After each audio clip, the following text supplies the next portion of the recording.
When the Tennessee Board of Health examined the ledgers of Casper's meat market in September 1909, they discovered something that made their blood run cold. In 3 years of operation, the shop had never purchased a single animal from local farmers or slaughterhouses. So where was all that meat coming from? And why had 50 young women disappeared from the surrounding counties during that same period? Before we dive into the story, if you're fascinated by true historical mysteries that reveal the darkest corners of human nature, click the like button and subscribe to the channel. I love seeing how global this community is becoming. Now, let's continue with the story. The morning of September 14th, 1909 arrived unremarkably in Clarksville, Tennessee. State Health Inspector Donald Pemberton had scheduled a routine sanitation inspection of Casper's Meat Market, a modest establishment situated on a dusty road that served as the informal boundary between Montgomery, Robertson, and Stewart counties. The shop had operated without incident for 3 years, and Pemberton expected nothing more than the usual examination of storage temperatures and waste disposal practices. Heinrich Casper greeted him at the door with a tight smile that never quite reached his eyes. The proprietor was a man of perhaps 40 years, with the thick arms and stained apron typical of his profession. His accent carried traces of German heritage, though he spoke English with practiced fluency. The shop itself appeared unremarkable. Sawdust scattered across worn floorboards, cuts of meat displayed behind glass cases, the familiar metallic scent of blood and flesh hanging in the air. Pemberton began his inspection with the display cases, noting the quality and variety of products. Casper offered commentary as they moved through the space, explaining his curing processes and storage methods with mechanical precision. Everything seemed in order until Pemberton requested to examine the business ledgers, a standard component of health inspections designed to verify proper sourcing and track potential contamination origins. Casper hesitated for the first time, his fingers tightening around the edge of his apron. He retrieved a thin ledger from beneath the counter, its pages notably sparse compared to typical merchant records. Pemberton flipped through the entries, his brow furrowing as he noticed the absence of purchase orders, supplier invoices, or livestock acquisition records. The sales column showed consistent revenue, yet the corresponding supply chain documentation simply did not exist. "Mr. Casper," Pemberton said carefully, "I see no records of animal purchases from local farmers or regional slaughterhouses. Where exactly do you source your meat?" The butcher's expression remained neutral, but something flickered behind his pale eyes. "I have private arrangements," he replied. "Personal suppliers who prefer to remain undocumented for tax purposes. You understand how these rural transactions work, Inspector." Pemberton did understand how informal rural commerce operated, but 3 years without a single documented purchase strained credibility beyond reason. He glanced around the shop again, this time noticing details that had escaped his initial observation. The cuts displayed in the cases were unusually uniform, processed with a precision that seemed inconsistent with typical butchering practices. The basement door, secured with an elaborate lock system, seemed excessive for a simple storage area. "I'll need to examine your basement storage facilities," Pemberton stated, his professional courtesy now edged with authority. Casper's jaw tightened almost imperceptibly before he produced a ring of keys, selecting one with deliberate slowness. As they descended the narrow stairs into the darkness below, Pemberton couldn't shake the growing conviction that something profoundly wrong existed within these walls. Inspector Pemberton's unsettling visit to Casper's basement lingered in his mind for days. Though he had found nothing immediately actionable during that inspection, The peculiar nature of the shop's operations troubled him enough to file a detailed report with the Tennessee Board of Health. That report eventually reached the desk of Montgomery County Sheriff Thomas Ridgway, who read it with growing interest on a gray October morning. Ridgway had served as sheriff for 12 years, and certain patterns in Pemberton's report struck a chord with observations he had been quietly tracking in his own jurisdiction. Young women had been disappearing from his county with disturbing regularity, yet each case had seemed isolated, explicable through the lens of early 20th century rural life. Women left abusive homes, sought employment in growing cities like Nashville and Memphis, or eloped with traveling suitors. Individual disappearances rarely warranted extensive investigation when so many plausible explanations existed. But Pemberton's report, with its documentation of Casper's shop opening in 1906, provided an unexpected timeline that demanded comparison. Ridgway pulled the missing persons files from his cabinet and spread them across his desk. Margaret Holloway, 16, vanished while traveling from her family farm to a domestic position in Clarksville. That was April of 1906. Susan Bartlett, 19, disappeared after leaving her seamstress job, last seen walking the county road toward Robertson County. July of 1906. The pattern continued, month after month, each woman between 16 and 24 years old, each traveling alone or working in relative isolation. Ridgway's hand trembled slightly as he counted the files. 14 women from Montgomery County alone had vanished since Casper opened his shop.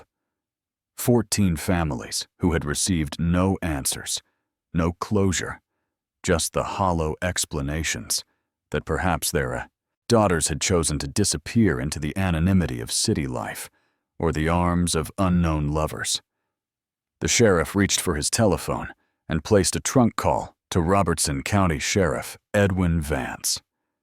After explaining his concerns, Vance agreed to review his own missing persons records. The return call came 3 hours later, and Vance's voice carried a tension that matched Ridgway's growing dread.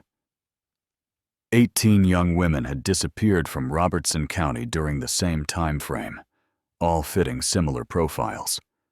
Transient workers, domestic servants, women whose absences could be rationalized away by authorities already overwhelmed with more immediate concerns. A subsequent call to Stewart County Sheriff produced equally disturbing results. 17 missing women, same age range, same vulnerable circumstances, same 3-year period. When Ridgway compiled the combined reports that evening, the number reached 50 documented disappearances across 3 counties, all radiating from the geographic area where Heinrich Casper had strategically positioned his meat market. The following morning, Ridgway studied a county map spread across his office wall. Casper's shop sat at a peculiar location where 3 county boundaries converged, a jurisdictional no man's land where responsibility blurred between separate law enforcement agencies. A woman disappearing near that intersection might be reported to Montgomery County, but if her family lived in Robertson County and she was traveling toward Stewart County, which sheriff would take primary responsibility? In practice, none had, and the fragmented nature of rural law enforcement meant that no one had assembled the complete picture until now. Newspaper archives from all 3 counties provided additional context that deepened the horror. The Clarksville Chronicle had run brief notices about several disappearances, typically framed as human interest stories rather than criminal investigations. Local girl seeks fortune in Memphis, read one headline from 1907. Domestic servant departs without notice, announced another. The Cumberland Valley Register carried similar stories, always emphasizing the women's agency in their departures rather than considering alternative explanations. Yet within these archived pages, Ridgway discovered something else that made his stomach turn. Multiple editions carried advertisements for Casper's Meat Market, praising the quality and affordability of his products. Finest Cuts in 3 counties boasted one advertisement from 1908. Testimonials from satisfied customers appeared regularly, housewives complimenting the tenderness and unusual flavor of Casper's offerings. Ridgway sat back in his chair, the weight of realization settling over him like a burial shroud. 50 women had vanished.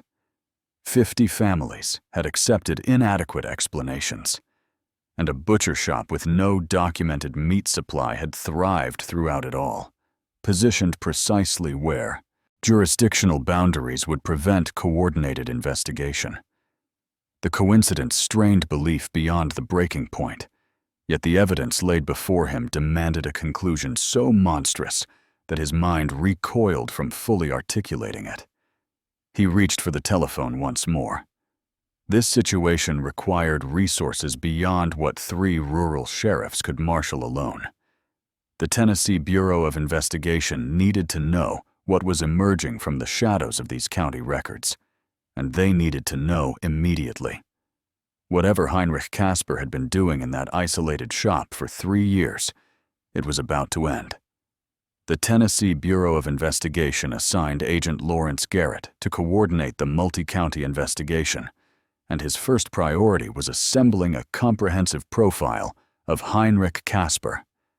What emerged from that investigation revealed a man who had constructed his entire Tennessee existence on fabrication and calculated deception.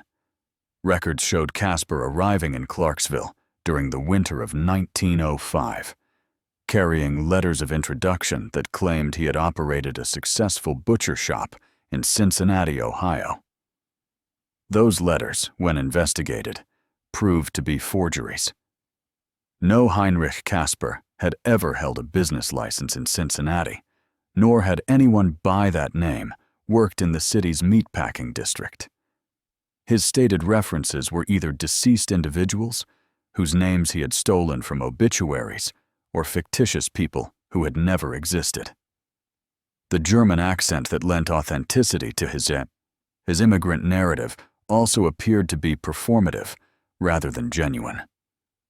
A linguistics professor from Vanderbilt University, consulted by Agent Garrett, examined witness statements describing Casper's speech patterns and concluded the accent was inconsistent and likely manufactured. Native German speakers showed particular irregularities in specific phonetic constructions that Casper employed correctly in some contexts, but ignored in others, suggesting learned affectation rather than natural speech.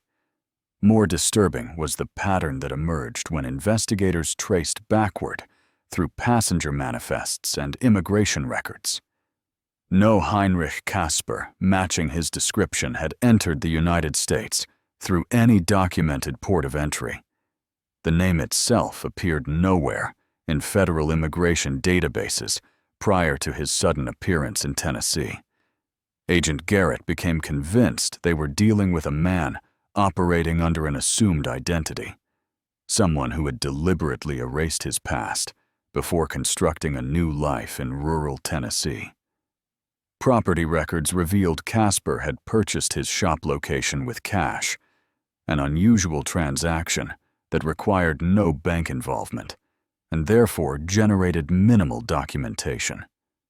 The previous owner, an elderly widow named Mrs. Thelma Pruitt, had died 6 months after the sale under circumstances that had seemed natural at the time, but now warranted reconsideration. Her physician's records indicated she had been in robust health before experiencing a sudden decline marked by symptoms that, in retrospect, resembled arsenic poisoning. Interviews with Casper's neighbors painted a portrait of deliberate isolation masked by surface civility. He attended no church services, despite the religious homogeneity of rural Tennessee communities. He participated in no social gatherings, declined invitations to community events, and maintained no friendships beyond the transactional relationships required for business. Several neighbors recalled seeing him observing the county roads from his shop window with unsettling intensity, particularly when young women passed by on foot or in wagons. The widow Henrietta Walsh, whose farm bordered Casper's property, provided testimony that sent chills through the investigating team. She had noticed him engaging young women in conversation whenever they stopped at his shop, offering them water or brief rest from their travels. His interest seemed especially pronounced when women mentioned they were traveling alone or had recently arrived seeking employment. On 3 separate occasions, she had seen such women enter his shop in the early evening hours, yet she could not recall seeing them leave. When pressed about why she had not reported these observations, Mrs. Walsh explained that she had assumed the women departed through the shop's rear entrance, which faced away from her property. In rural Tennessee of that era, a shopkeeper conversing with customers warranted no particular suspicion.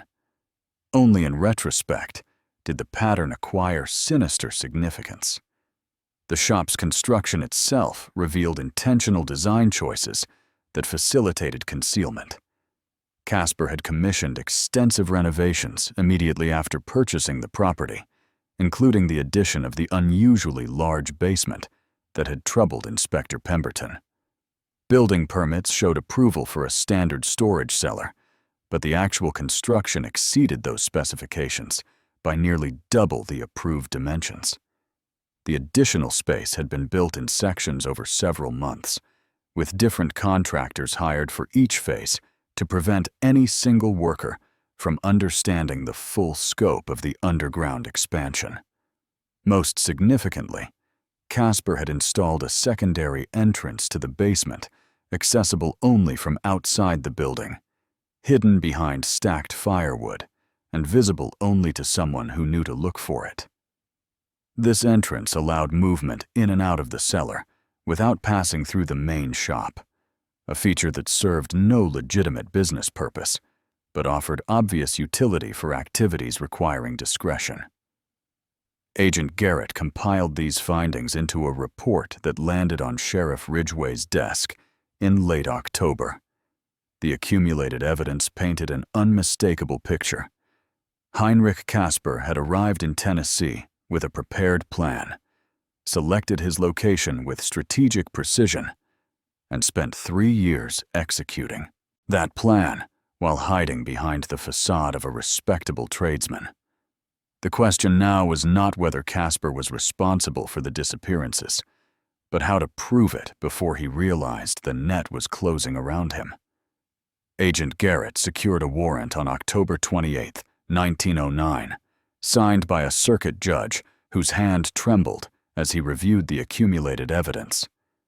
The plan called for a dawn raid, coordinated between all 3 county sheriff departments and state investigators, to prevent Casper from destroying evidence or fleeing. But when the assembled law enforcement officers arrived at the meat market in the pre-dawn darkness of October 29th, they found the shop already abandoned. The front door stood unlocked, swinging slightly in the cold morning wind.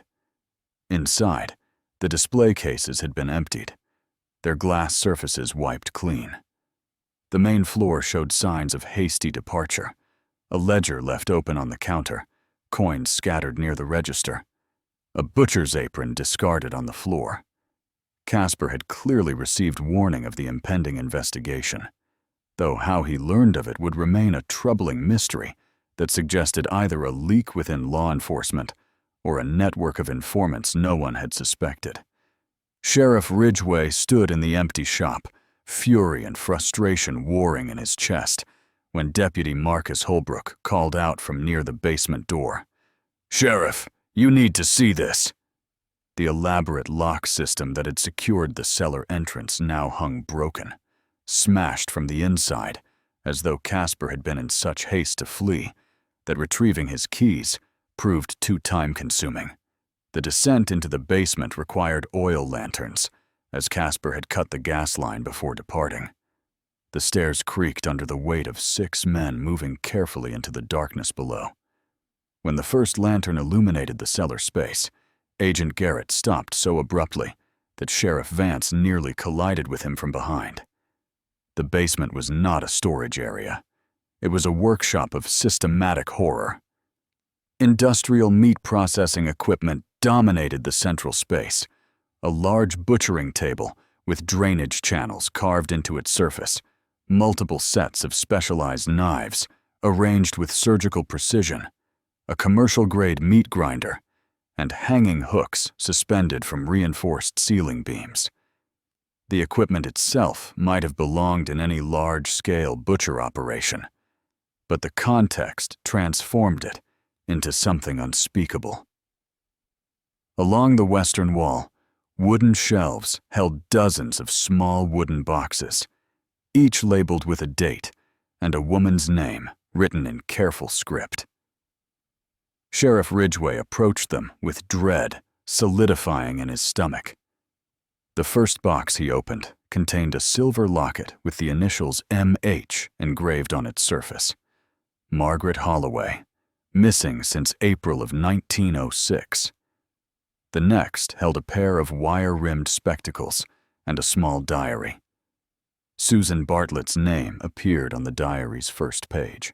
Box after box revealed the same horrifying pattern. Personal belongings catalogued with meticulous care, each representing a life that had ended in this basement. Hair ribbons, photographs of families who would never see their daughters again. Letters expressing hope for new employment or excitement about upcoming journeys. Religious medals, wedding rings from young brides who had thought themselves beginning new lives.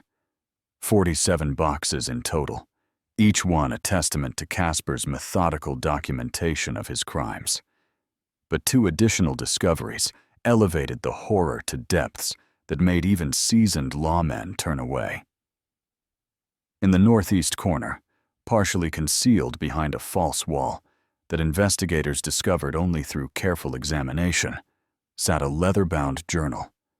Its pages contained detailed entries spanning 3 years, written in a cramped hand that mixed English and German.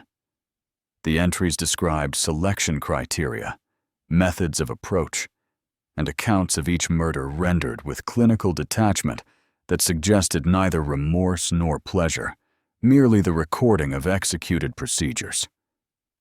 The final discovery came when deputies noticed inconsistencies in the basement floor.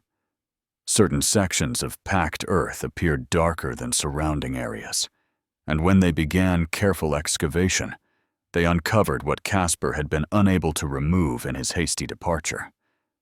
Buried in shallow graves beneath the workshop floor lay remains that would require weeks of careful forensic examination to identify. But the presence of female clothing and jewelry left little doubt about their origin. Agent Garrett ordered the basement sealed as a crime scene, though he knew that comprehensive investigation would take considerable time. The immediate priority now shifted to manhunt. Casper had perhaps 12 hours head start, maybe more if he had received warning the previous day. Every telegraph office in Tennessee received urgent bulletins with Casper's description. Railroad stations, river crossings, and major roads fell under surveillance. As dawn broke over Clarksville, news of the discovery began spreading through the 3 counties. Families who had purchased meat from Casper's shop for years faced a realization that would haunt them for the remainder of their lives. The scope of the horror was still being assessed, but one fact had become terrifyingly clear. Heinrich Casper had operated his workshop of death with impunity for 3 years, and 50 families were about to receive confirmation of losses they had tried desperately to deny. The process of identifying victims began immediately, though it would stretch across weeks of painstaking work that tested the resolve of everyone involved. Agent Garrett established a temporary operations center in the Montgomery County Courthouse, where families could provide information about their missing daughters, while forensic specialists worked to match recovered belongings with the women who had once owned them. The silver locket marked MH was the first confirmed identification. Robert Holloway arrived at the courthouse on October 30th, a farmer whose weathered face had aged a decade since his daughter Margaret disappeared 3.5 years earlier. He held the locket in trembling hands, opening it to reveal a tiny photograph of his wife that Margaret had carried since childhood. His silence spoke louder than any words could have, a father's worst fears, confirmed by a piece of jewelry he had watched his daughter fasten around her neck on the morning she left home. Susan Bartlett's wire-rimmed spectacles brought her mother Elizabeth to a state of collapse that required medical attention. The diary found alongside them contained entries describing Susan's excitement about her seamstress position, her plans to save money for her younger siblings' education, her observations about the kindness of a shopkeeper who had offered her water on a hot July afternoon in 1906. The final entry, dated July 19th, mentioned stopping at a meat market on her way home from work. The handwriting ended mid-sentence. Each identification followed a similar devastating pattern. Personal items that families had described in missing persons reports now materialized as evidence in wooden boxes. Final proof that hope had been a cruel illusion. Catherine Reeves, 19 years old, identified through an ornate hair comb her grandmother had given her. Dorothy Ann Stryker, 17, confirmed by a religious medal blessed by her parish priest. Names that had existed in uncertainty for years now transferred into the permanent record of murder victims. The journal discovered behind the false wall provided additional context that made the identifications even more harrowing. Casper had recorded not just the dates and methods of his crimes, but also details about how he had selected each victim. His entries revealed a predator who studied patterns of travel, identified women who were isolated from immediate support, and cultivated an appearance of respectability that disarmed suspicion. One entry from June of 1907 described a young woman named Anna Pritchard, who had asked directions to a nearby farm where she hoped to find employment. Casper noted that she carried all her possessions in a single worn carpet bag, had mentioned that her family lived 2 counties away, and seemed grateful for his offer of a cool drink on a sweltering afternoon. The entry ended with a clinical notation about disposal methods that investigators could barely stand to read. The journal also revealed 3 victims whose disappearances had never been officially reported. These were women even more vulnerable than the others: a pregnant teenager fleeing an abusive home, a widow with no living relatives who had been traveling to join a religious community, and a young woman who appeared to be hiding from something or someone in her past. Casper had recognized their invisibility and exploited it with calculated precision. Forensic examination of the remains found beneath the basement floor added further names to the growing list, though some identifications proved impossible due to the condition of what Casper had buried. Clothing fragments and jewelry provided clues, but not all victims could be definitively named. This uncertainty tortured families who believed their daughters might be among the unidentified, yet lacked proof either way. By mid-November, investigators had confirmed 38 specific identifications from the 47 boxes, with strong circumstantial evidence suggesting matches for 7 more. 2 boxes contained belongings that matched no missing persons reports from the 3 counties, suggesting Casper's hunting ground may have extended beyond the immediate area, or that some disappearances had gone entirely unreported, even to local authorities. The human cost extended far beyond the direct victims. Siblings who had spent years wondering if their sisters might still be alive somewhere now faced definitive loss. Parents who had maintained hope through years of silence received confirmation that would break them in ways grief counselors of that era were ill-equipped to address. Husbands of the two married victims learned their wives had met unimaginable ends, while they had assumed abandonment or voluntary departure. Agent Garrett stood in the operations center late one evening, surrounded by the documented evidence of 50 destroyed lives, and understood that even if they caught Casper and brought him to justice, no trial or execution could ever truly balance the scales. The investigation had uncovered the crimes, identified the victims, and provided answers to desperate families. But those answers carried a weight that would crush entire communities for generations to come. News of the discoveries spread through Montgomery, Robertson, and Stewart counties with the speed and devastation of wildfire. Within days of the basement raid, the full horror of what had transpired became public knowledge, and the psychological aftermath proved almost as catastrophic as the crimes themselves. The first wave of community trauma centered on the customers who had unknowingly purchased from Casper's shop. Martha Denton, a housewife who had served her family Sunday dinners featuring Casper's products for nearly 2 years, required hospitalization after the revelation. Her physician documented symptoms of severe psychological distress, including inability to eat, violent episodes of vomiting at the mere thought of food, and periods of dissociative stupor where she would stare at her dining table for hours without speaking. She was far from alone. Dr. Samuel Worthington, the only physician serving all 3 counties, reported treating dozens of families for similar conditions in the weeks following the discovery. The medical terminology of 1909 lacked sophisticated understanding of trauma, but Dr. Worthington's notes described what modern psychology would recognize as acute stress disorder and post-traumatic responses. Entire households stopped eating meat altogether. Some families burned their dining room furniture, unable to separate the objects from memories of meals that now carried unbearable associations. Churches became gathering places for collective grief that had no precedent in these rural communities. Reverend Isaiah Blackburn of the First Baptist Church in Clarksville held services every evening for 2 weeks straight, attempting to provide spiritual framework for horror that seemed to defy religious explanation. His sermons wrestled with questions of evil, divine justice, and how faith could coexist with knowledge of such systematic cruelty.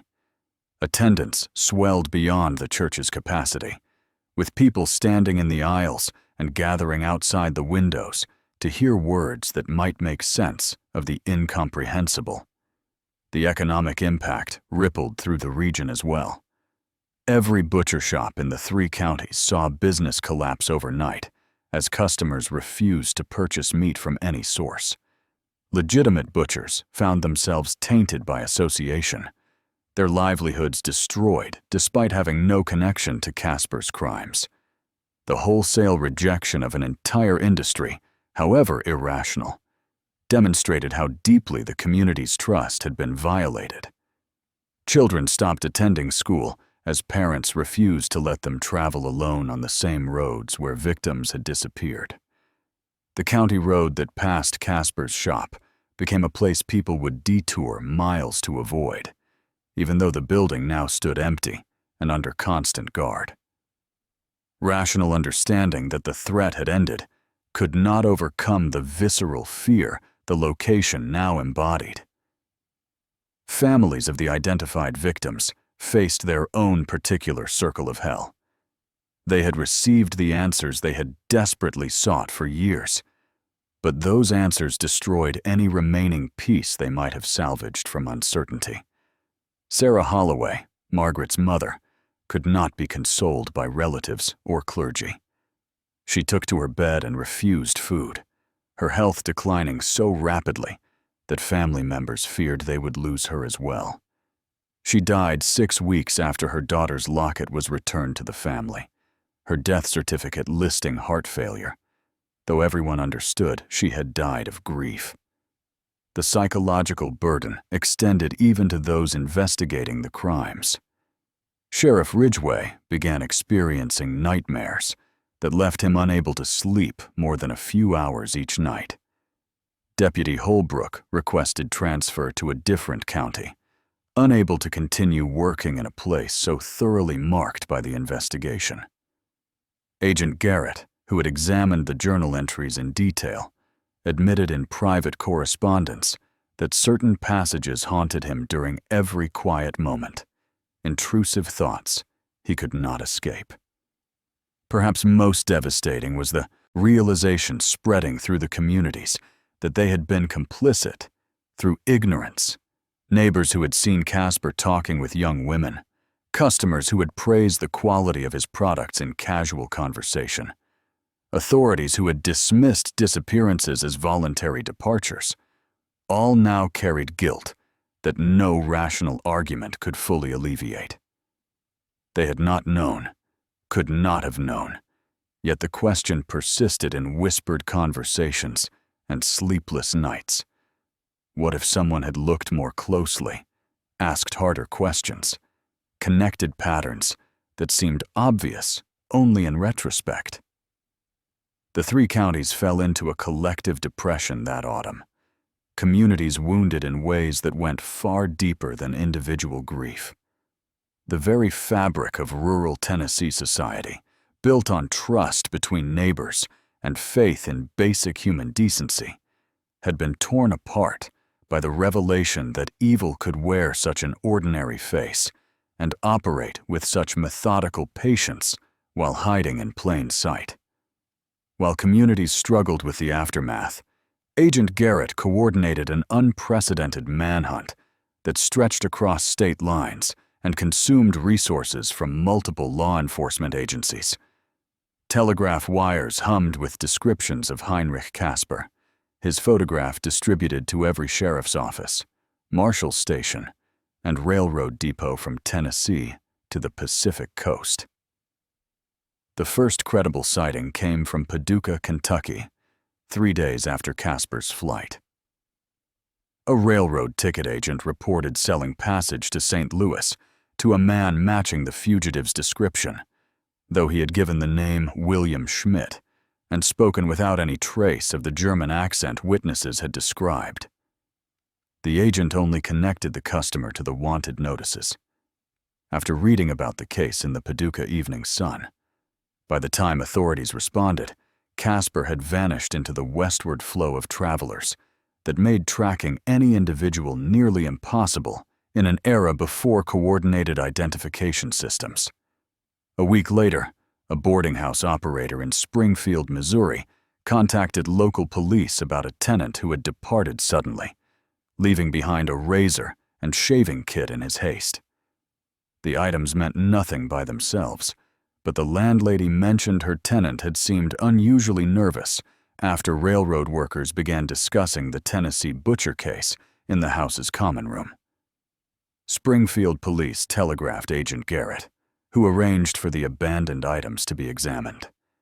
The razor's inscription read HK in ornate script, and the style matched razors found in Casper's shop. The trail wound westward through Missouri, each sighting arriving too late to intercept the fugitive. A bartender in Kansas City thought he recognized Casper from a wanted poster, but could not be certain enough to alert authorities before the man departed. A farmer near Independence reported giving a ride to a traveler who became agitated when the conversation turned to recent news from Tennessee, but this account reached investigators too late to be actionable. Tennessee Governor Malcolm Patterson posted a reward of $500 for information leading to Casper's capture, an extraordinary sum that reflected both the severity of the crimes and the political pressure building as the case dominated regional newspapers. The reward announcement generated hundreds of tips, most proving to be misidentifications or deliberate frauds by people hoping to claim money. But each had to be investigated and eliminated through time-consuming verification processes. The breakthrough came from an unexpected source. A Methodist minister in Topeka, Kansas, named Reverend Harold Finch, had been counseling a troubled parishioner who seemed to be carrying a terrible burden. The man, who called himself Heinrich Müller, had moved to Topeka in early November and found work as a day laborer. During their conversations, Müller spoke vaguely about having left behind a situation that weighed on his conscience, though he refused to provide details. Reverend Finch might never have connected his parishioner to the Tennessee case, except for a small detail that seemed insignificant at the time.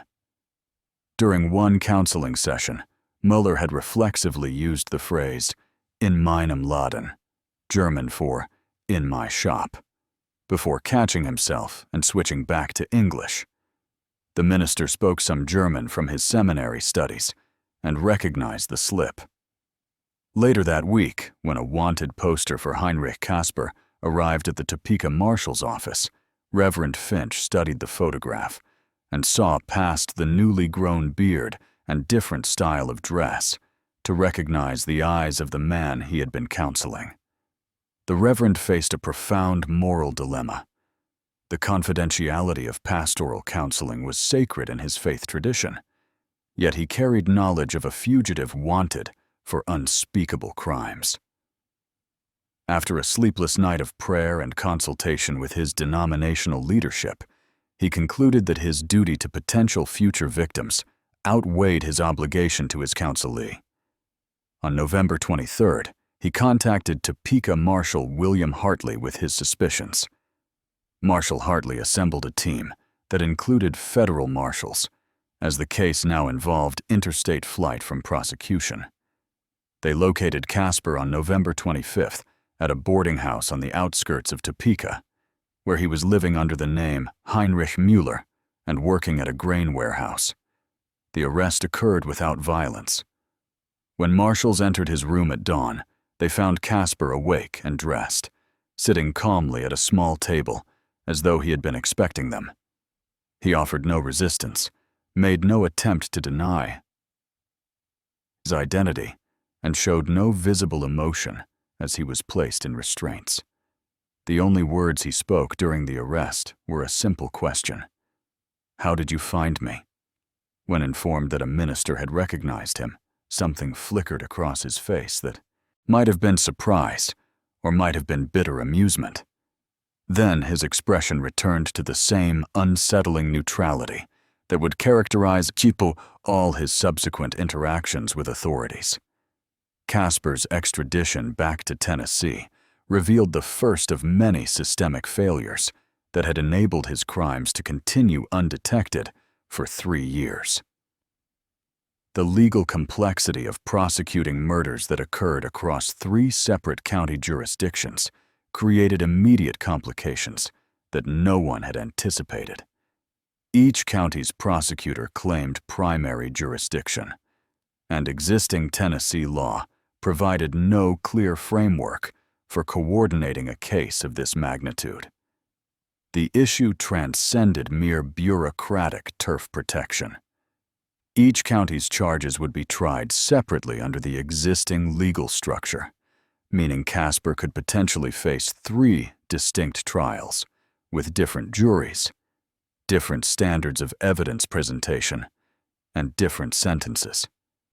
The inefficiency was staggering, but more troubling was the recognition that this jurisdictional fragmentation had been precisely what allowed Kasper to operate with impunity. When victims disappeared near the boundary between counties, the ambiguity of jurisdiction meant that no single sheriff took full ownership of the investigation. Missing persons reports filed in one county rarely made their way to adjacent counties. The 3 sheriffs involved had no formal mechanism for sharing information or coordinating efforts. Kasper had not stumbled into this gap by accident. His strategic placement of the shop demonstrated he understood these limitations better than the authorities did. Agent Garrett spent 2 weeks negotiating between prosecutors and state officials before a compromise emerged. Montgomery County would hold the primary trial, with evidence from all 3 jurisdictions admitted under a special prosecutorial framework approved by the Tennessee Attorney General. It was an imperfect solution that would later be cited in legal reforms, but it represented the best option available under existing law. The trial began in Clarksville on January 12, 1910, in a courthouse fortified with additional security due to legitimate concerns about mob violence. Feelings ran so high in the 3 counties that authorities feared vigilante justice might preempt legal proceedings. Extra deputies guarded not just the courthouse, but the jail where Casper was held, and his transport between facilities occurred under armed escort at unpredictable times. The prosecution, led by District Attorney Raymond Fletcher, faced a unique challenge in presenting evidence so disturbing that it risked overwhelming the jury's ability to maintain objectivity. The wooden boxes with their cataloged belongings told a story more powerful than any testimony could provide. But Fletcher knew he needed to balance emotional impact with legal precision. A verdict based purely on horror rather than evidence would be vulnerable to appeal. Fletcher called 32 witnesses over the course of 8 days. Families identified their daughters' belongings through testimony that left the courtroom in stunned silence. Dr. Worthington provided expert medical analysis of the remains found beneath the basement floor. Inspector Pemberton described the anomalies in Casper's business records that had initiated the investigation. Sheriff Ridgway walked the jury through the timeline of disappearances and their correlation with Casper's arrival in Tennessee. The journal entries proved particularly damning. Fletcher read selected passages aloud, carefully choosing excerpts that demonstrated premeditation and consciousness of wrongdoing, without venturing into details so graphic they might cause mistrials. The jury's faces registered mounting revulsion as they heard Casper's own words describing his selection criteria and methods. Several jurors visibly struggled to maintain composure. Casper's defense attorney, appointed by the court after no lawyer would voluntarily take the case, mounted virtually no defense beyond ensuring proper legal procedures were followed. He called no witnesses, presented no alternative theories, and in his closing statement, simply asked the jury to base their verdict solely on evidence presented rather than emotional response. It was a surrender more than a defense, recognition that no argument could overcome the documented reality of what Casper had done. What made the trial truly unprecedented was Casper's own demeanor throughout. He sat motionless at the defense table, showing no reaction to testimony that described his victims' final moments or the grief of their families. When prosecution witnesses broke down in tears, his expression remained blank. When evidence of his crimes was displayed, he examined it with detached interest, as though viewing artifacts that had no connection to him. Judge Morrison made the extraordinary decision to clear the courtroom of all women and children before allowing presentation of the most disturbing evidence from the basement. Even with this precaution, several male spectators left the courtroom unable to withstand the graphic descriptions. The judge himself called 2 recesses, later admitting he needed time to compose himself before continuing. The trial concluded on January 20th with jury deliberations that lasted just 3 hours. The foreman's voice shook as he read the verdict. Guilty on 38 counts of murder in the first degree. Casper received the announcement with the same emotionless neutrality he had displayed throughout, offering no response when Judge Morrison sentenced him to death by hanging. The execution scheduled for March 15, 1910. The weeks between sentencing and execution brought no confession, no expression of remorse, and no explanation that might have provided even minimal understanding of Casper's motives. Clergy who visited him in jail reported conversations that were cordial, but utterly devoid of emotional content.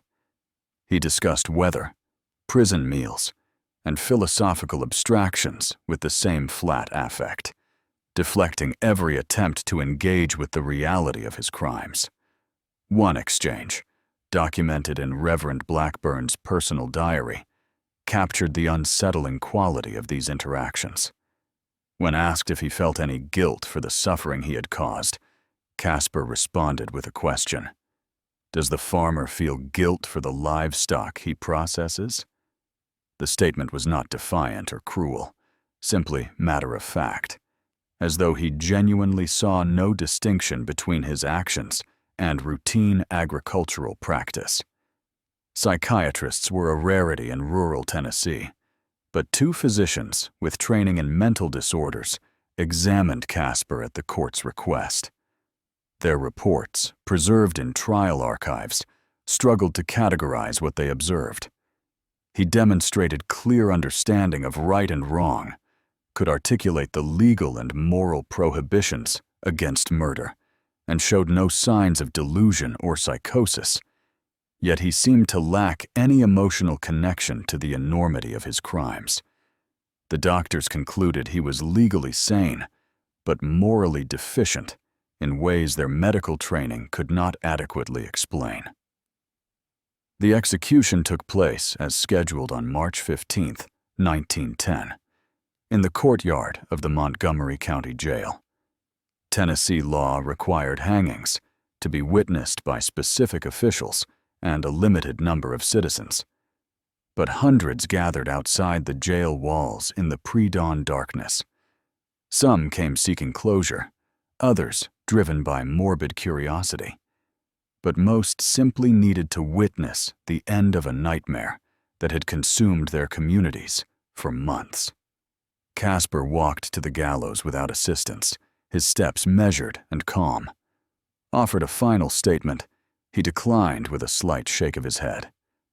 The hood was placed over his face, the noose positioned, and at 6:17 in the morning, the trap door opened.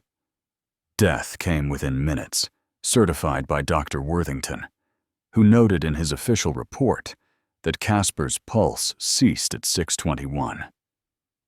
In his final moments, Heinrich Casper maintained the same chilling composure he had displayed throughout his capture, trial, and imprisonment.